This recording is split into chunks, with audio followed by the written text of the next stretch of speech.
Buenas a todos, soy el ingeniero Eugenio Sánchez, ingeniero estructural de solidez estructural.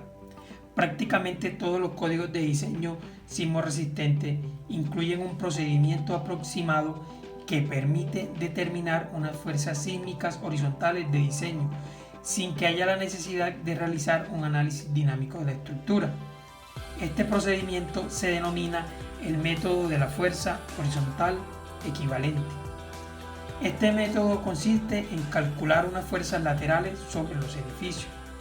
A continuación presentaré sus fundamentos y estudiaremos en detalle el caso del primer modo de vibración o modo fundamental para sistemas planares. Lo primero que debemos saber es que se debe obtener una fuerza representativa llamada cortante sísmica o cortante basal. Aquí tenemos un dibujo de un edificio de 4 niveles.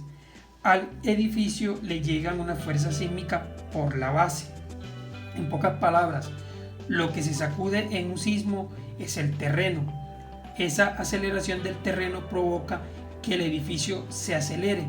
El piso más alto se acelera más que los pisos inferiores. Lo que buscamos con el método de la fuerza horizontal equivalente es obtener unas fuerzas aplicadas en el edificio F1, F2, F3, F4 para el caso de nuestro ejemplo, que simule las aceleraciones a las que va a estar sometida el edificio por los movimientos del terreno. Para determinar esta fuerza, lo primero que debemos calcular es el cortante sísmico en la base o cortante basal B sub S, el cual es equivalente a la totalidad de los efectos inerciales horizontales producidos por los movimientos sísmicos de diseño F1, F2, F3 y F4. Y se obtiene mediante la siguiente ecuación. El cortante en la base es igual a SA por W, donde SA se obtiene de un espectro de aceleraciones y W es el peso total del edificio. Ahora, podemos analizar el edificio desde el punto de vista de equilibrio dinámico de la estructura, donde conocemos matriz de masa, matriz de rigidez, o también lo podemos analizar por equilibrio de fuerza, la famosa segunda ley de Newton, que nos dice que la fuerza es igual a la masa por la aceleración. Por ambos métodos llegaremos al mismo resultado.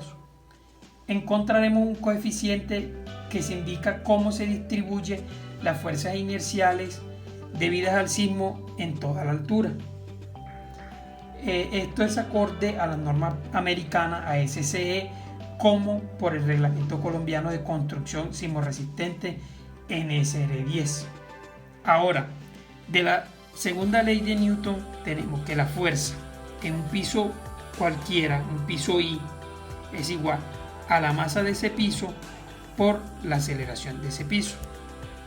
De aquí podemos calcular la masa. La masa viene siendo el peso en un piso I es igual a la masa en ese piso por la gravedad de cada piso. Piso 1, piso 2, piso 3 y piso 4. De aquí podemos deducir que la masa en un piso I es igual al peso dividido la gravedad. Ahora necesitamos conocer las aceleraciones. Para conocer las aceleraciones procederemos a suponer lo siguiente. Para edificaciones que tengan un periodo de vibración menor, menor o igual a 0.5 segundos, la variación de la aceleración es lineal. Ojo, de la aceleración, no estamos hablando de fuerzas. Entonces tenemos una variación lineal donde la aceleración máxima se encuentra en la parte superior y se maneja de manera lineal de esta forma. Ahora, donde en el eje X son las aceleraciones y en el eje Y es la altura. Lo mismo ahora, para periodos de vibración, de edificaciones mayores a 2.5 segundos, suponemos una variación parabólica, donde la aceleración máxima siempre se encuentra en la parte superior de la edificación. También existe algo intermedio para periodos de vibración que son mayores a 0.5 segundos, pero menores a 2.5 segundos. Esta variación es intermedia entre la parabólica y la lineal y se puede representar, como la aceleración como, dependiendo de la altura, 0.5, 0.75 más 0.5 t, donde este t viene siendo el periodo de vibración de la estructura que se encuentra en este rango. Hay que tener sumo cuidado cuando se presente piso blando, porque cuando se presente piso blando la aceleración cambia y tiene algo parecido a esta forma, donde aquí se presenta el piso blando y de acá para arriba se vuelve uniforme y máxima la aceleración. Este es un tema que no lo trataremos en el momento. Ahora, de estas tres gráficas podemos deducir que la aceleración podemos hacerla en función de la altura por un componente que se llama K, un exponente que se llama K. Que el exponente K lo que representa es la flexibilidad de la estructura, donde es 1 o cercano a 1, que en este caso cuando la estructura es rígida o baja y es menor o igual a 0.5 segundos. Para estructura alta y flexible, donde el periodo de vibración es igual a 2.5 segundos o mayor, su distribución es parabólica y K es 2, y donde ese intermedio, el periodo entre 0.5 y 2.5, tiene la siguiente ecuación, que fue la que más adelante les mostraré de dónde salen estos valores.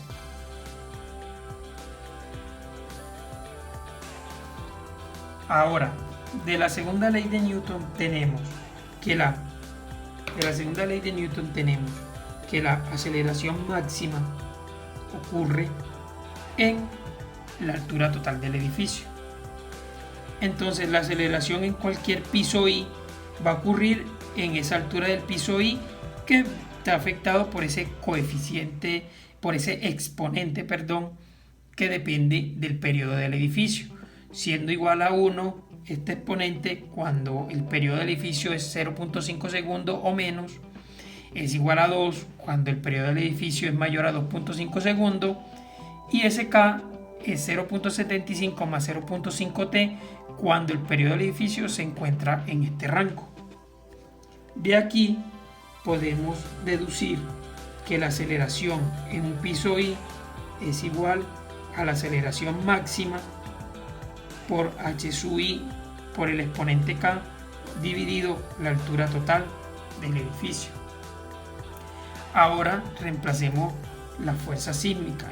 La fuerza sísmica en un piso I es igual a la masa en el piso I, que ya la conocemos, que es el peso en ese piso dividido la gravedad, por la aceleración en ese piso, que ya la conocemos, que viene siendo la aceleración máxima por la altura por el elevado al exponente dividido la altura total del edificio. De esta ecuación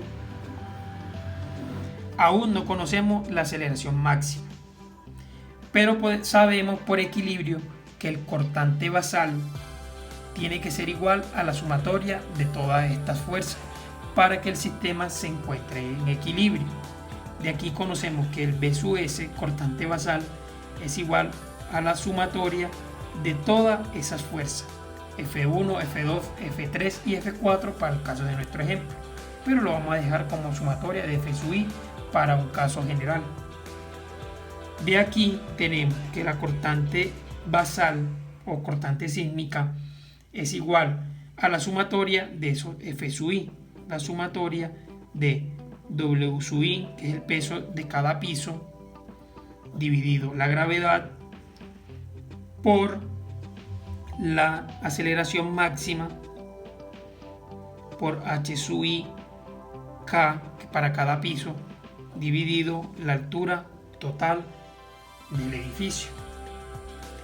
De esta ecuación G es una constante, H es una constante y la aceleración máxima acá en este punto es constante. Entonces podemos sacar de la sumatoria esos valores y tenemos que la cortante basal es igual a la aceleración máxima dividido la gravedad por la altura total del edificio, y tenemos la sumatoria de W sub I, el peso de cada piso, por la altura en cada piso elevado al exponente K, que ya sabemos de dónde sale ese exponente K. Ahora, de esta ecuación podemos despejar la aceleración máxima, que es la única que no conocemos. El peso lo podemos calcular. La altura de cada nivel lo podemos calcular. El cortante sísmico en la base lo podemos calcular mediante esta ecuación. Conocemos la gravedad y conocemos la altura total del edificio. Lo único que no conocemos es la aceleración máxima del edificio. Hacemos despeje de esa ecuación.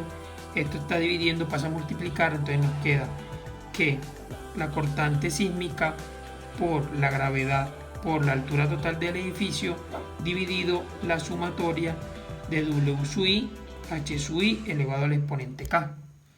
Ahora sí, ya conocemos la aceleración máxima porque todos estos datos los conocemos. Entonces reemplazamos la aceleración máxima en esta ecuación. Entonces la fuerza en cualquier piso es igual a W sub I sobre G por H por H sub I elevado a la K por la aceleración máxima. ¿Y cuál es la aceleración máxima? Viene siendo el cortante basal por la gravedad por la altura dividido la sumatoria de W sub I, H sub I en el exponente K.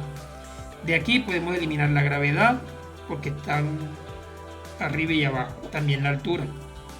Entonces de acá nos queda que las fuerzas en cualquier piso es igual a W sub I, H sub I elevado a la K dividido la sumatoria de W sub I, H sub I elevado a la K por el cortante sísmico.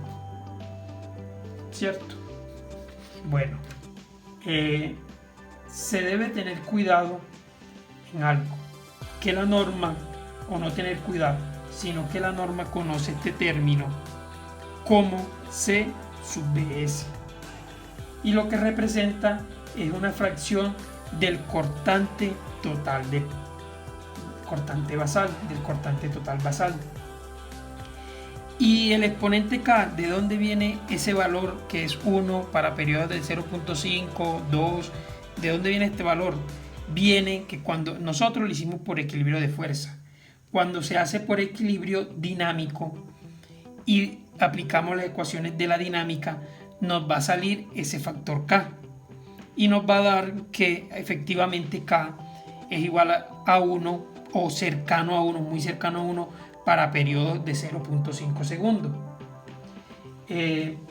Muchas gracias.